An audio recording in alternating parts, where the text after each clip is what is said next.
Hello, Master. It's an honor to be here. I started studying your teachings after graduating from school. Through them, I discovered a part of myself I never knew. Because of this, I am living a very happy life now. So I want to say thank you. This past March, I wasn't feeling well. I went to the hospital. I was diagnosed with terminal cancer. The doctor told me I have less than 3 months to live. But I remembered what I learned from you. I have lived my days without any fear. Every single day has been joyful and happy. This is all thanks to your wisdom. Meeting you has brought me so much happiness. I wanted to share my gratitude with you in person. Thank you. Thank you for your kind words. That is wonderful to hear. Your story reminds me of a wise friend of mine. He passed away last summer. He was 78 years old. He called me one day. He said, "I want to see you. I know you are busy, but let's meet. Because my cancer is in its final stage. The doctors say I will die this year. I want to see you before I go." So I went to see him. He told me something very wise. He said, "If you visit my funeral after I die, how will I know you came? Will I be able to see your face? It is better to see each other now when we are both alive and aware." I told him he was right. We sat and talked for over 2 hours. He didn't talk about his successes. He mostly talked about his mistakes and shortcomings. We said our goodbyes. 2 or 3 days later, I saw in the news that he had passed away. I went to his funeral, but I could only see his portrait. I could not see him. But I had no regrets, because we had already shared a deep and honest conversation. Let me ask everyone here a question. Where does fear come from? Why do we feel afraid? Are you more afraid in the light or in the dark? In the dark. Are you more afraid meeting a friend or a stranger? A stranger.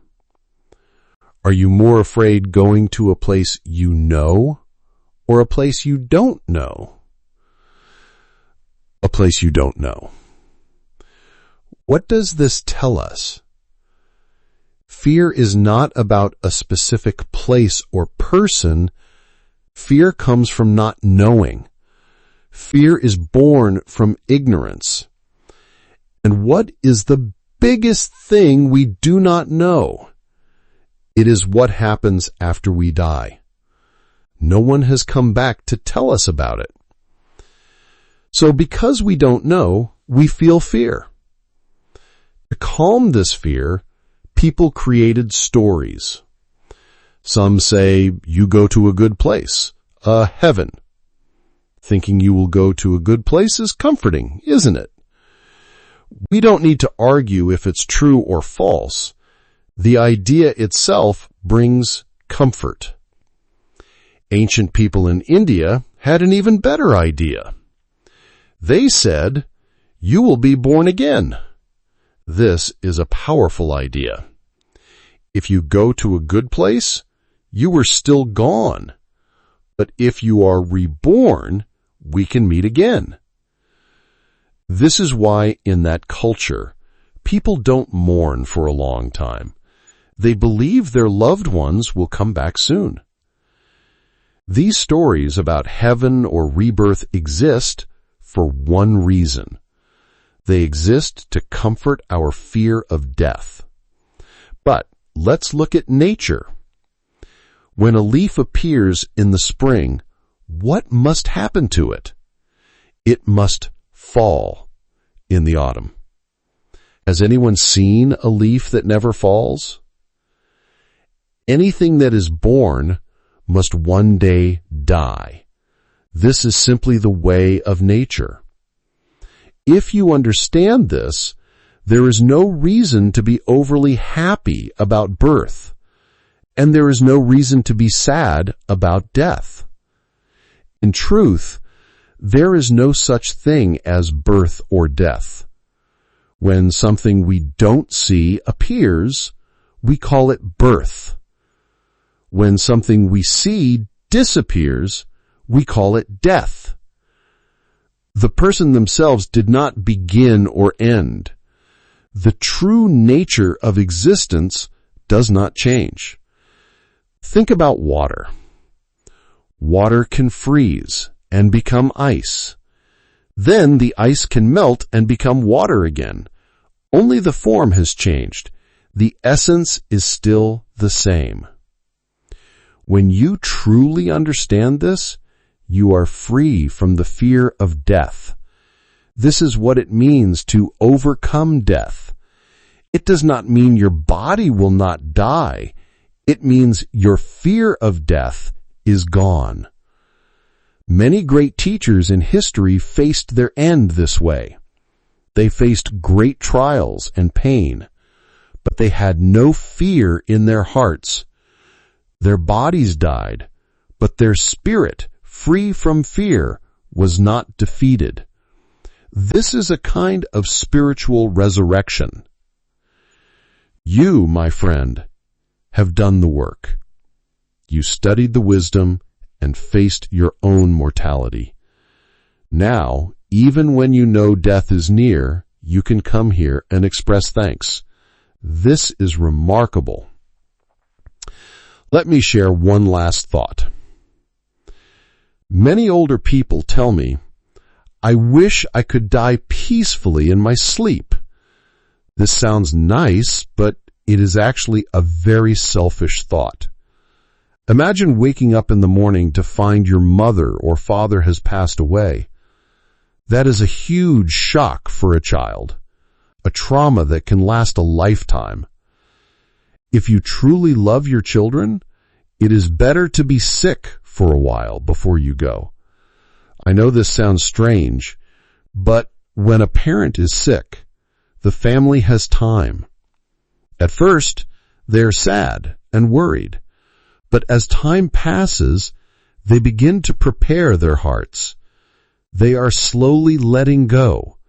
This process allows them to accept the death peacefully when it comes.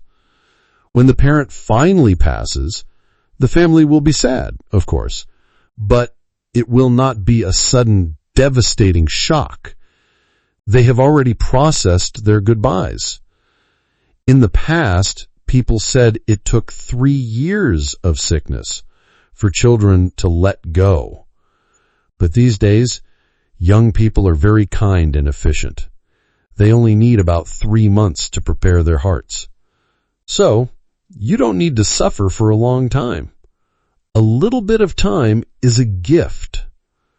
So, wanting to die without being sick is a selfish wish. But also, if a parent dies suddenly, the child should change their view. Instead of crying, "Why did you leave me so soon?" they should think differently. They should say, "Thank you, Mom, for leaving without pain." The crying is for ourselves, for our own feeling of loss. Our focus should be on our loved one's peaceful journey. You must not be attached to your own idea of how things should be. Simply accept what is, and find gratitude in it. You are already doing this. You are facing your own journey with peace and acceptance. This is the greatest final gift you can give to your family. I understand now. My peace is not just for me. It is also a final gift for the people I love. By accepting my own path, I help them accept it too. My fear is gone, and I am not afraid for them either. Thank you, teacher. My mind is even more clear and calm now.